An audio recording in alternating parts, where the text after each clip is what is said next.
दोस्तों, क्या आपने कभी सोचा है कि हमारी जिंदगी में जो दुख और मुश्किलें आती हैं, उनका असली कारण क्या है? क्या ये सब हमारे अपने कर्मों का नतीजा है या इसके पीछे कुछ ऐसा छिपा है जिसे हम समझ ही नहीं पाते? कई बार हमें लगता है कि जिंदगी हमारे साथ अन्याय कर रही है, लेकिन क्या यह सच है या फिर इसका कारण कहीं और छिपा है जिसे हम नजरअंदाज कर रहे हैं? आज की इस गहरी और दिलचस्प यात्रा में हम इन्हीं सवालों के जवाब खोजेंगे। जो बातें हमें उलझाए रखती हैं, उनके पीछे का सच क्या है और क्या वाकई जीवन उतना सरल है जितना हम समझते हैं? तो दोस्तों, इस रहस्यमय सफर पर हमारे साथ बने रहिए। बहुत समय पहले की बात है। एक दिन गर्मी की एक तपती दोपहर थी। एक छोटा सा गांव जहां मिट्टी की महक और धूल से सनी हुई पगडंडियां जीवन का हिस्सा थीं। उसी गांव में रामू नाम का एक मजदूर खेतों से लौटकर थकाहारा अपने घर की ओर जा रहा था। उसकी आंखों में चिंता और माथे पर पसीने की लकीरें साफ दिखाई दे रही थी। रामू के पास खेतों में काम करके जितने पैसे मिलते थे, उनसे उसका परिवार मुश्किल से 2 वक्त की रोटी खा पाता था। आज भी उसे दिन भर की मजदूरी मिली थी, लेकिन वह जानता था कि ये रकम अगले कुछ दिनों में खत्म हो जाएगी। थकान और निराशा से भरा हुआ रामू गांव के एक पुराने पीपल के पेड़ के नीचे बैठ गया। उसके चेहरे पर चिंता की गहरी लकीरें थीं। उसने आसमान की ओर देखा और बड़बड़ाने लगा, हे भगवान, मैं इतना मेहनत करता हूँ, फिर भी मेरी जिंदगी में कोई सुधार क्यों नहीं आता? क्या मेरी किस्मत में सिर्फ दुख ही लिखा है? आखिर मेरी परेशानी का कारण क्या है? पास में ही कुछ लोग बातें कर रहे थे। उनकी बातों के टुकड़े रामू के कानों में पड़े। उन्होंने कहा, दुख तो हर किसी के जीवन में होते हैं, ये हमारे ही कर्मों का फल है। रामू ने यह सुना और सोचने लगा, क्या सच में मेरे सारे दुख मेरे ही कर्मों का नतीजा हैं? यही सवाल उसके मन में बार बार गूंज रहा था। वह इस उलझन में खोया हुआ था कि तभी वहां से एक साधु गुजर रहे थे। तभी साधु की नजर अचानक रामू पर पड़ी, जो एक पीपल के पेड़ के नीचे बैठा था। साधु ने सोचा, क्यों न थोड़ा आराम कर लिया जाए, गर्मी बहुत है, और साधु रामू के करीब आकर बैठ गए। जैसे ही रामू ने साधु को देखा तो उदास होकर प्रणाम किया। साधु ने रामू की उदासी को भांप लिया था। साधु ने प्यार से रामू को पूछा, बेटा क्या चिंता है, क्यों उदास हो? साधु की यह बात सुनकर रामू के धैर्य का बंध टूट गया और उसने साधु को अपनी पूरी व्यथा सुनाई। रामू की बात सुनकर साधु मुस्कुराए और बोले, बेटा हर बुरा वक्त भगवान की सजा नहीं होता, कभी कभी यह उनकी परीक्षा होती है। अगर हम धैर्य रखते हैं तो भगवान हमें उससे भी बड़ा आशीर्वाद देते हैं। साधु ने अपनी बात आगे जारी रखते हुए कहा, चलो बेटा, मैं तुम्हें आज 2 ऐसी कहानियां सुनता हूँ। इन कहानियों को ध्यान से सुनना, इस कहानियों में तुम्हारे सभी सवालों का जवाब मिल जाएगा। इन्हें बिल्कुल सुनो और समझो। साधु ने पहली कहानी सुनानी शुरू की और कहा, बेटा बहुत समय पहले किसी गांव में रामलाल नाम का एक किसान एक छोटे से गांव में अपनी पत्नी और 2 बच्चों के साथ रहता था। उसकी जिंदगी पूरी तरह खेतों पर निर्भर थी। उसने इस साल अपनी सारी बचत एक नई फसल उगाने में लगा दी। दिन रात मेहनत की और उसकी फसल लहलहा उठी। रामलाल बहुत खुश था। उसने सोचा, इस बार मेरी सारी परेशानियां खत्म हो जाएंगी। मैं अपने बच्चों को अच्छे कपड़े और किताबें दिला सकूंगा। लेकिन किस्मत को कुछ और ही मंजूर था। कटाई से कुछ दिन पहले ही अचानक भारी बारिश और तूफान आ गया। उसकी फसल पूरी तरह बर्बाद हो गई। जमीन पानी में डूब गई और सब कुछ मिट्टी में मिल गया। रामलाल के दिल पर गहरा आघात हुआ। उसका सब कुछ खत्म हो गया था। गांव वाले उसकी हालत देखकर कहने लगे, रामलाल, यह तुम्हारे कर्मों का फल है। भगवान तुम्हें सजा दे रहे हैं। लेकिन रामलाल ने यह सब सुनकर भी अपने मन को शांत रखा। उसने सोचा, अगर मैं मेहनत करता रहूं तो शायद भगवान मेरी मदद करेंगे। दुख के समय में ही तो धैर्य और उम्मीद की असली परीक्षा होती है। अगले दिन रामलाल अपने खेत की हालत देखने पहुंचा। जमीन बर्बाद हो चुकी थी, लेकिन उसने हार नहीं मानी। उसने अपने खेत से कीचड़ हटाना शुरू किया और जो थोड़े बहुत बीज बचे थे, उन्हें फिर से बोने की योजना बनाई। एक दिन गांव के ही एक व्यापारी ने रामलाल से आकर कहा, तुम्हारे खेत में जो मिट्टी जमा हुई है वह बहुत उपजाऊ है।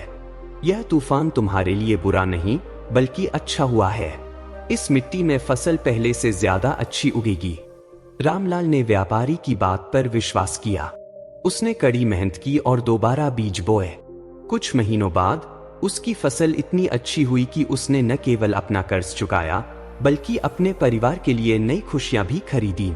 रामलाल ने महसूस किया कि अगर उसने हार मान ली होती तो वह कभी इस सफलता को नहीं पा सकता था। उसने सीखा कि बुरा वक्त अक्सर किसी अच्छे वक्त का दरवाजा खोलने के लिए आता है। गांव वाले जो पहले उसे ताने देते थे अब उसकी प्रशंसा करने लगे। एक बुजुर्ग ने उससे कहा, तुम्हारी मेहनत और धैर्य ने तुम्हें वह फल दिया जो किस्मत अकेले कभी नहीं दे सकती थी। रामलाल मुस्कुराया और सोचा, जिंदगी में हर तूफान हमें तोड़ने नहीं बल्कि हमें और मजबूत बनाने आता है। कहानी खत्म करते हुए साधु ने रामू से कहा, बेटा, इस कहानी से तुम्हें ये पता चल गया होगा कि जीवन में कितनी भी बड़ी मुसीबत क्यों न आ जाए लेकिन अपना धैर्य नहीं खोना चाहिए। सब्र और धैर्य ही सफलता की चाबी है। साधु ने कहा, बेटा चलो अब तुम्हें दूसरी कहानी सुना ही ताकि तुम्हें भगवान की परीक्षा का भी ज्ञान हो जाए कि कैसे भगवान परीक्षा लेते हैं। बेटा, इस कहानी को ध्यान पूर्वक सुनना। इतना कहकर साधु के कहानी शुरू की। बेटा, एक समय की बात है, किसी गांव में गौरी नाम की एक बूढ़ी औरत अकेली रहती थी। उसका बेटा शहर में बस चुका था और कई सालों से उसने अपनी माँ की कोई खबर नहीं ली थी। गौरी दिन भर दूसरों के घरों में काम करके जैसे तैसे अपना गुजारा करती थी। एक दिन गौरी बीमार पड़ गई। वह कमजोर हो चुकी थी और अब घर घर जाकर काम करने में असमर्थ थी। घर में खाने के लिए कुछ नहीं बचा था। उसे लगा कि अब शायद उसका अंत नजदीक है। उसी दिन जब वह बाजार में कुछ काम के लिए गई तो उसे रास्ते में एक चमड़े का बटुआ पड़ा मिला। बटुआ उठाकर उसने देखा कि उसमें ढेर सारे सोने के सिक्के और नोट थे। गौरी ने सोचा, अगर मैं ये पैसे रख लूं तो मेरी सारी परेशानियां खत्म हो जाएंगी।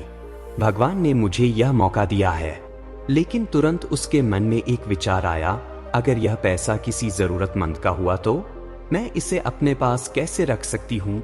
ईमानदारी मेरी सबसे बड़ी संपत्ति है। गौरी ने बटुआ लेकर बाजार में पूछताछ शुरू की। कुछ देर बाद एक व्यापारी रोते हुए आया और बोला, यह मेरा बटुआ है। इसमें मेरी बेटी की शादी के लिए पैसे थे। अगर यह खो जाता तो मेरी जिंदगी बर्बाद हो जाती। गौरी ने बटुआ उसे लौटा दिया। व्यापारी ने गौरी की ईमानदारी से प्रभावित होकर कहा, तुमने मेरी जिंदगी बचाई है, अब मैं तुम्हारी मदद करना चाहता हूँ। व्यापारी ने गौरी से उसका हाल पूछा।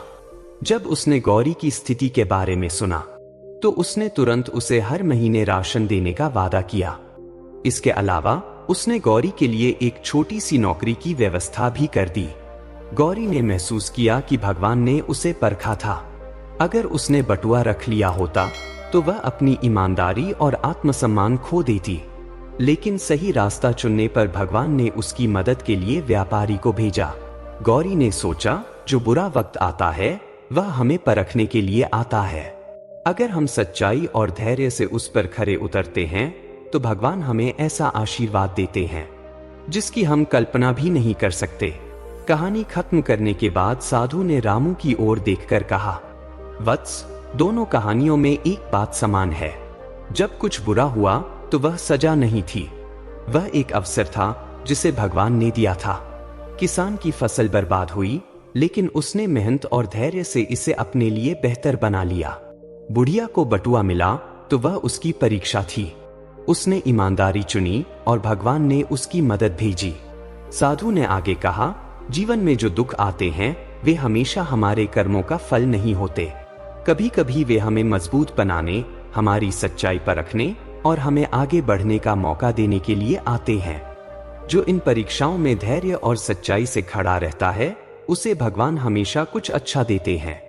रामू ने सिर झुकाया और कहा, महाराज, आज मुझे समझ आया कि हर बुरा वक्त हमेशा बुरा नहीं होता। मैं मेहनत और धैर्य बनाए रखूंगा। साधु ने मुस्कुराते हुए कहा, यही जीवन का सच है वत्स। तो दोस्तों, यह थी आज की कहानी। उम्मीद है कि आपको इससे यह समझने में मदद मिली होगी कि जीवन के दुख हमेशा सजा नहीं होते, वे हमें परखने और मजबूत बनाने का एक जरिया भी हो सकते हैं। अब यह सवाल आपसे है, आपको इस कहानी से क्या सीख मिली? क्या आपको भी लगता है कि जीवन की कठिनाइयां हमें आगे बढ़ने का रास्ता दिखाती हैं? अपने विचार नीचे कमेंट सेक्शन में जरूर बताएं। अगर आपको यह कहानी पसंद आई हो तो इसे लाइक करें, अपने दोस्तों और परिवार के साथ शेयर करें और हमें बताएं कि अगली बार आप किस विषय पर कहानी सुनना चाहते हैं।